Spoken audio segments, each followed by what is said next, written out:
ආදර දරුවනි සහෝදර සහෝදරියනි මේ ආකාරයෙන් හරි ඔබට කතා කරන්නට ලැබීම ගැන මම ඇත්තටම සතුටු වෙනවා.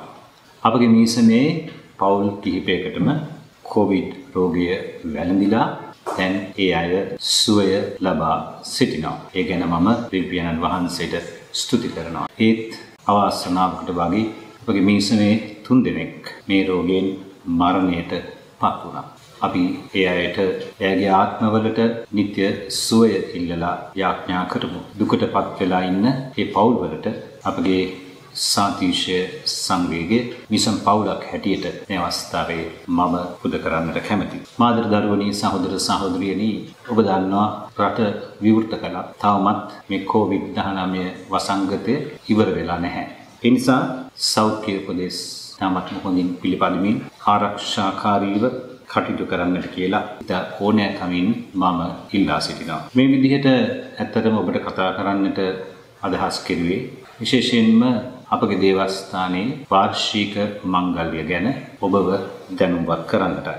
පසුගිය මාසේ 15 වෙනිදා Zoom තාක්ෂණය ඔස්සේ පැවති දහම් සේවා සභා රැස්වීමේදී අපි තීරණය කළා සීමාවන් තිබුණත් අපගේ වාර්ෂික මංගල්‍ය මේ මාසේ 17 වෙනිදා ඉරිදා පවත්වන්නට ලබන සිකුරාදා ඒ කියන්නේ 8 වෙනිදා හවස 5:45ට කොඩිගස එසවීම සිදු කරනවා.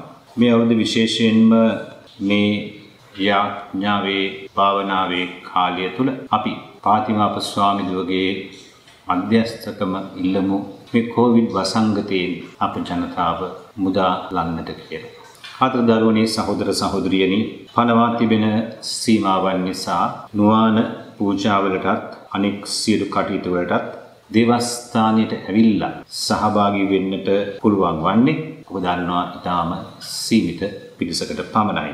ඒ ජනවන්දනා කටයුතු වලට ඍජුවම සම්බන්ධ වෙන අය ඒ වගේම ආරක්ෂක කමිටුවේ කීප දෙනෙක් සහ නුවාන කොට්ටාශ නායකයන් තීරණය කරන ආකාරයට කොට්ටාශ සහ නුවාන නියෝජනය කරන කීප දෙනෙක් විතරයි.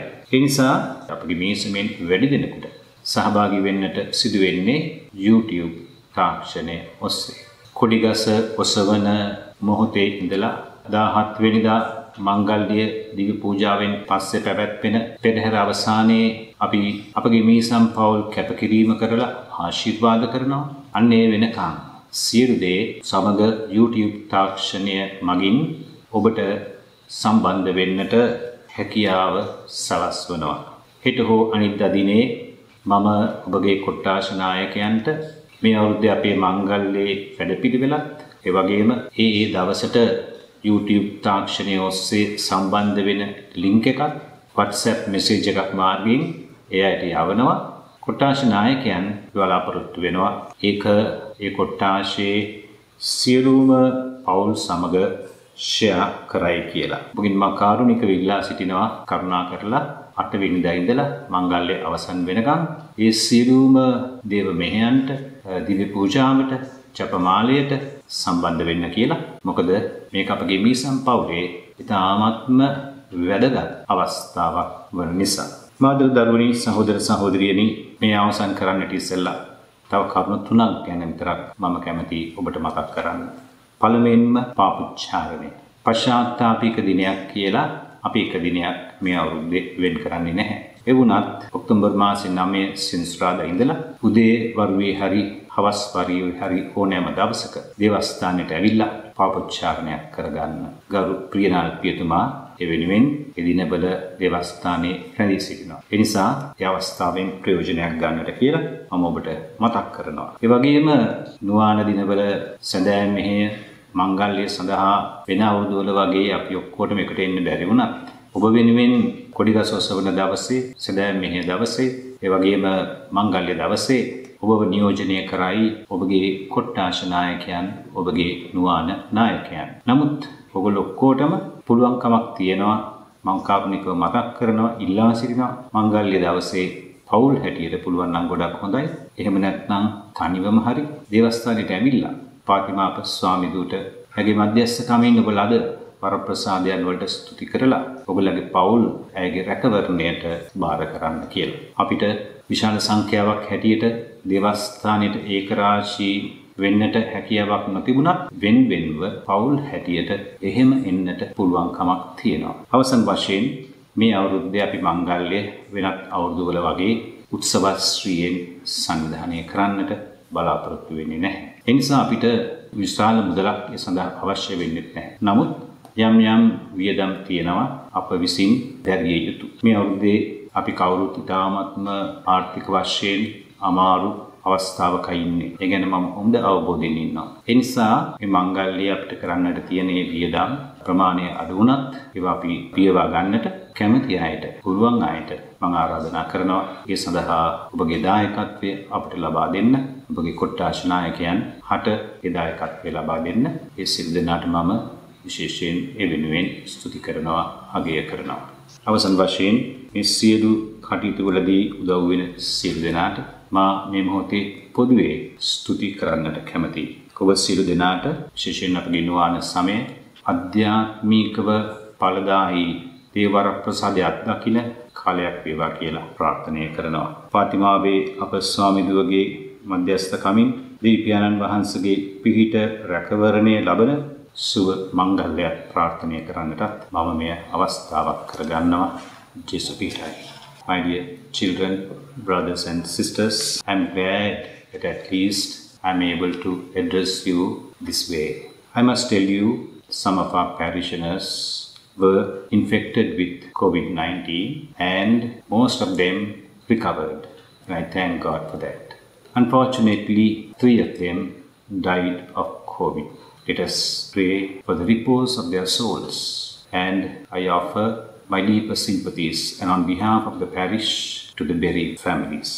You know, even though the usual activities seem to take place in the country, COVID-19 is not over. Please follow the health guidelines well and then stay safe. And that is very important. The purpose of my address this evening or this moment is to talk to you and make you aware of our annual church feast. At the parish council meeting held on 15 September, we assume a decision was made to celebrate the annual church feast on 17th of October, which is a Sunday. We will hoist the flagstaff on coming Friday, that is 8th October at 5:45 p.m. As you know, because of the restrictions imposed, only a limited number could physically be present and participate in the services.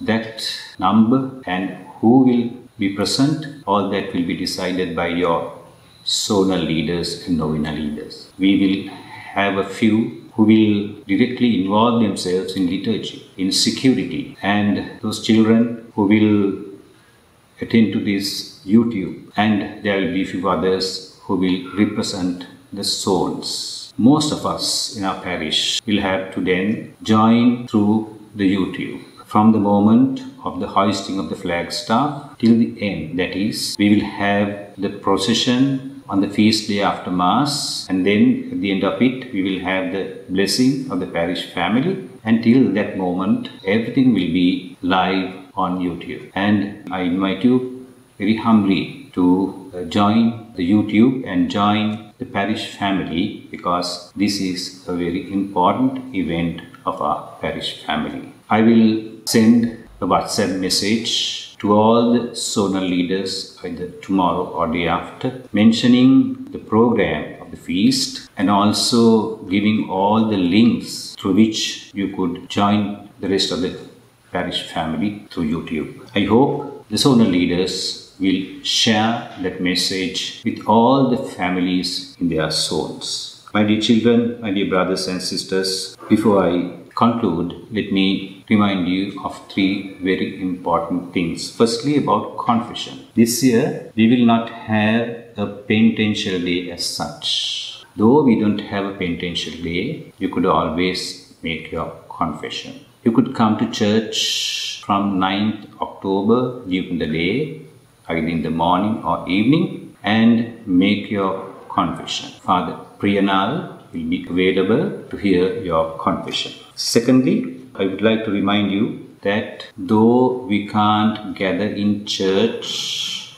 in large numbers at a given time, we still could come to church as families or maybe as individuals separately on the feast day. So kindly try to come to church on the feast day and thank Our Lady of Fatima for all the blessings we have received through her intercession, and entrust your families to our patroness, Our Lady of Fatima. Thirdly, this year we will organize the feast on a low key, which means we will not have to spend a very big amount of money. But then we still have certain things on which we will have to spend some amount of money. I know all of us are going through a very difficult time, so I don't want to bother you or trouble you. Those of you who like to or who are able to make little contribution so that we could cover the expenses, you're most welcome, and I would appreciate your contribution greatly. May this time be of reflection and prayer. Will be a time in which you will have a very enriching spiritual experience. May you be able to obtain God's graces of love, and may I wish you also a very happy feast. Stay safe. Thank you, and God bless you.